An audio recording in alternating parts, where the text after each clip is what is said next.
welcome to yet another beautiful episode of Coffee Meets Real Estate. Today, Coffee meets Anthony from the neighborhood. Yes. Welcome, Anthony. Thank you for right. That's a good one. I like that. So Anthony Fernandez is his real name, but I call him every time I see him. I'm like, it's Anthony from the neighborhood. Anthony from the neighborhood. Yeah, thank you so much for having me. You know, it's a pleasure to be out here, and it's a great venue you guys pick. I mean, you guys really know how to pick coffee shops. Aw, thank you. Kudos to that. Thank for sure. you. We're in Lynbrook, Long Island today, and honestly, we're just so grateful that you came onto our show, and there's just so many interesting things about you that we really would love for you to share. I have to read this because it's so many. We have a public speaker, a radio host, blogger, educator, creator, producer, director, and host. I'm extremely underpaid.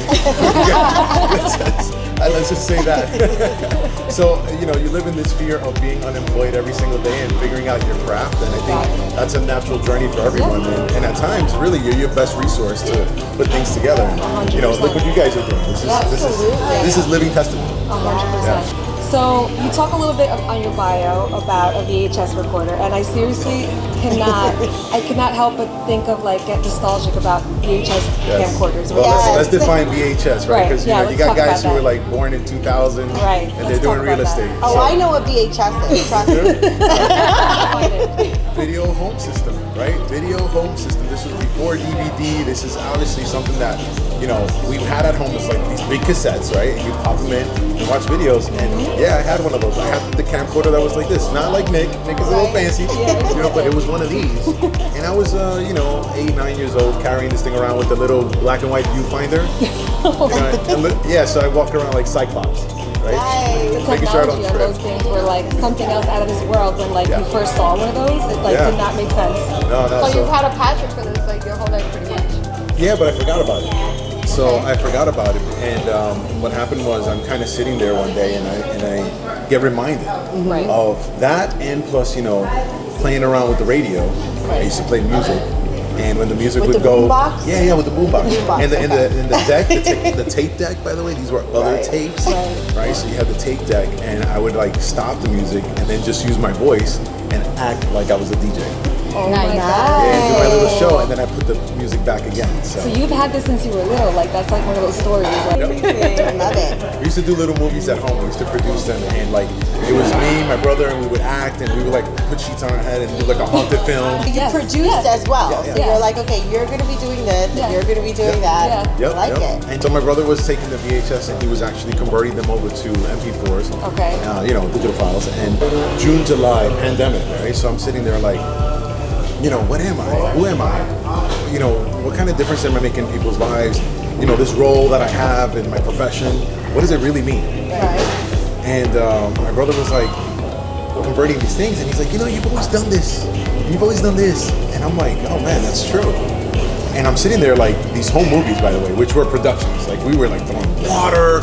We would I would do the film credits, and we used to cut the names out, right? And we used to take a little piece of paper and go like this in front of the camera to show credits. That's the way we did it. How much fun are you? Yeah. Did people find you a weird kid? Were you a weird kid? My brother did. I just said I would be friends with him. I think it does have an attraction model. Yeah. We're being a little out of the box. My brother kind of played along with it, but he reminded me of this. And like I said, I'm sitting there in the pandemic, and I thought, who's a realtor in people's lives? And I've always had the name from the neighborhood since 2007. Oh wow! It was good for my trademark application. Okay. Because I had a fax cover sheet, and I was like, oh, proof of use. Yeah. A lot of things, right? And then my brother was like, so dude, what is it you plan to do? And I thought about, a whole lot of things, franchises and this, that. And I said, no, man, we're really making a difference in communities, and we don't even know it. Right. So caught up in the transaction, and I said, how about if I become that guy who can be this for these people? That's exactly. And just really make the world a smaller place, but also a more known place to so many more people like that. I would never be here in Lynbrook at Ground Central. Right. It wasn't for Yalta. That's true. 3. Yeah, that's true. No, you're right about that, because we know about you for the same exact reason that you're out there like that. So you get to know all the different neighborhoods. Yeah. So tell us a little bit about your neighborhood. Where'd you grow up? So I was born in Bushwick. Okay. And Bushwick was like the first place I ever got a job. I started working when I was 10 years old. Oh wow. And yeah, so What were you doing? I was packing bags at a supermarket before they were on the books and getting my little box for tips. So I would take like a book like this, cut out a hole, and I'd write tips. On the other side, I'd write propina. Just in case you don't understand tips. You know, Translation. It's a Spanish neighborhood. Propinas. So I get like $1, 50 cents, whatever, out of packing people's bags. Yes. But I used to have to schmooze with the cashiers. And they're like, "Are you okay? Can you lift a sack of rice?" Entrepreneur, right from the start. I love Entrepreneur it. from the I spent a start. lot of money at the arcades though. Yeah. Would you say that all of this is like what like inspired you into getting into IT? Because I know you were into IT a lot in your history of. Good research. Yes. Good research. I Yeah. looked at your LinkedIn resume. Wow. Yes. Yeah, she's Good. amazing. So Let's yeah, hear it. my first trip was into information technology. So obviously, I started working when I was 10. I had a lot of experiences. My dad had a bodega and all stuff, but I gained a profession before getting into any of this. And it was in IT. Me and my friend started like straight out of high school. I'm like 15 years old, and I'm like, I have this knack for like, and I think it was just the creative side. Yeah, right. And then we started a business when I was 18 years old, and this was before Wi-Fi, like all the fancy stuff. And I would go ahead and we would set up lawyer offices, because my mom was a real estate agent, by the way, so she would refer me to all her It's in the blood. Yeah, I'm it liking started this. in 91. Amazing. Wow. And that's another reason, another influence, right? Like, who has she been in many people's lives, right? Right, And I'm like, wait a exactly. second. So we started setting up all this systems, right, for attorneys and travel agencies. They were all my clients. So I'm building custom computers for gamers when they were doing their LAN stuff. And we're like, yeah, man, we got these specs for you. We're doing it. And we literally were running this out of my basement. At that time, I was living in Ridgewood. So we had a couple of floods, but we learned how to work elevated. We were like, sometimes we were like in the Tahiti Islands on stilts because, basement would back up. Wow. But, and then we were delivering stuff out of my, I had my Honda CRV and I was like packing it with things. And then I became a computer instructor. And then eventually, did you? I was an instructor. An instructor. And I would go to different offices and I would teach corporations, like, here's how you use this program. Right. So I worked in many places, and in emergency rooms. I worked for the MTA, and I worked for the Army. And how did you, was it obviously the influence of your mom, seeing her being a realtor, growing up, and then what made you circle back around and say, you know what, I'm going to go, because you're a realtor as well, right? Well, yeah, I mean, are you a mom? I'm a mom, yes. Mom's mom, right? You're a mom. I'm a daughter. I'm a dad. Yes, You all know you have a lot of influence. always. All right, So your mom said, your mom said, Anthony, you got to get your "Hey, license. muchacho, You got to get your real estate license. Well, she's a good mom. Well, so what happened was I was the assistant, right? Unofficial. Right. So when I'm telling you, like, I'm putting flyers on car windshields, I'm knocking on doors, I'm like, hey, how are you? I'm this little kid, Right. At that time, I'm probably, 91, I'm 10, 11, 12 years old. So I'm comfortable with being in the street, right? Right. And talking to people, it didn't matter. She groomed you for this. Yes. You basically developed into it, which is an amazing skill to A little have. both, right? It was pulling up the strings, she pulled some strings. Subconsciously, that was Yeah, I've been already thinking in the about like getting background. Nico to go door knocking. Yeah. Put the little flyer on the.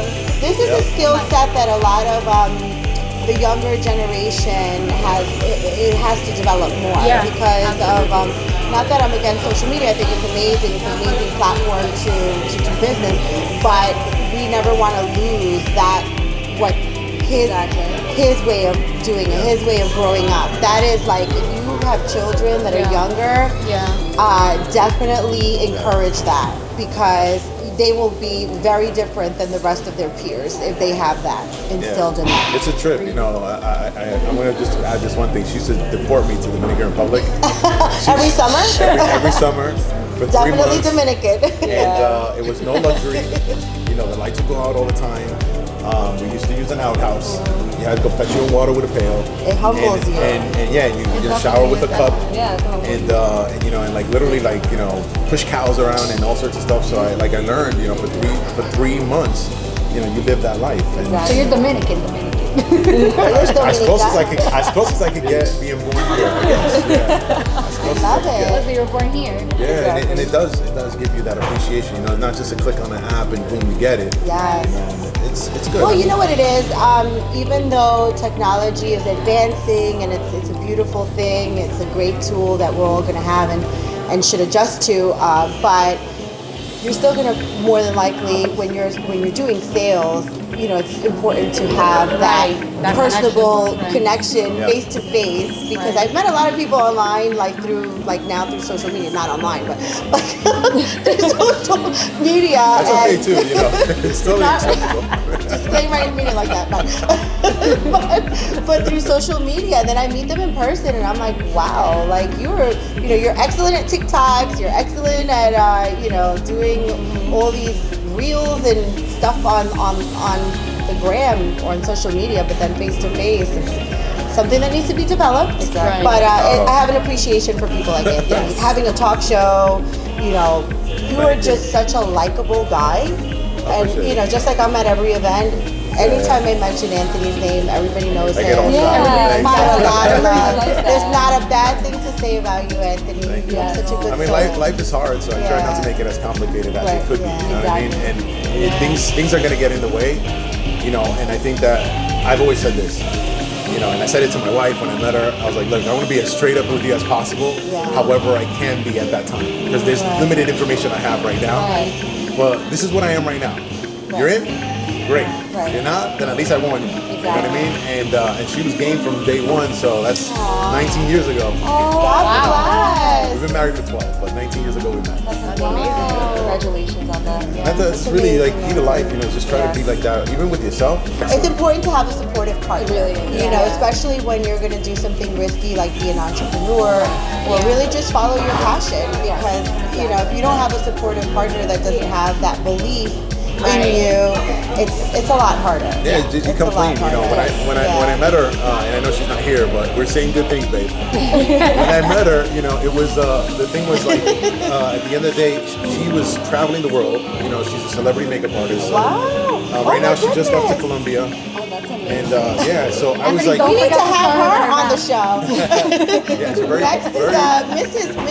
Mrs. Neighborhood. Definitely somebody you should have. I would recommend. Oh, we would love that. We were just talking about a makeup artist. Yes, we were literally talking about that. That sounds like a lot of fun. There you go. Yeah, everybody has interesting stories, and that's what interests me to find out about them, because they're living in your own neighborhood. You really don't know much about them. So true. And a lot of times we look at the other side and we're like, oh, the grass is greener on the other side. Life is so good over there. Everything's happening over there. But like, what's up with your own place? But we're very quick to be like, no, I represent whatever street / whatever cross street or whatever borough.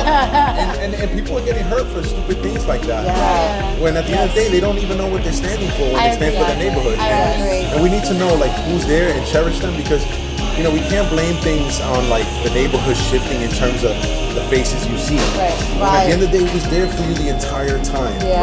You need to know. It's like you need to know your self-worth, so that it matches with who you line up with in life. 100%. You need to know that for where you live. It's your four walls, Yeah, and it's we have you to be able to showcase all these different neighborhoods. So that's what I'm trying to do. Exactly. That's exactly what I'm trying to do. That's the conversation. It starts with like great people who are real estate agents and loan officers. You're in the industry as title. We're all in this industry of what? Putting a roof over people's heads.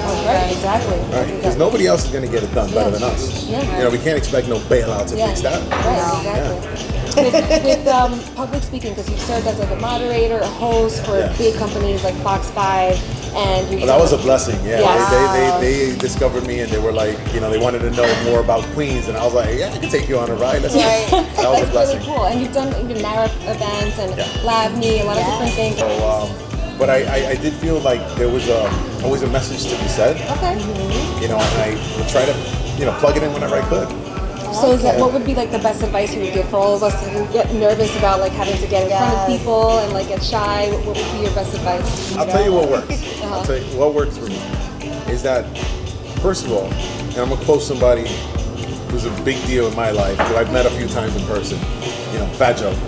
Okay. Wow. He says, "Let them know you lived." I wasn't Let them know you lived. Yeah. And when he said that, it wasn't like the first time I heard it or the first time I felt the impact of such a statement. But you got to let them know you're out there. And we underestimate ourselves a lot. So think of it this way.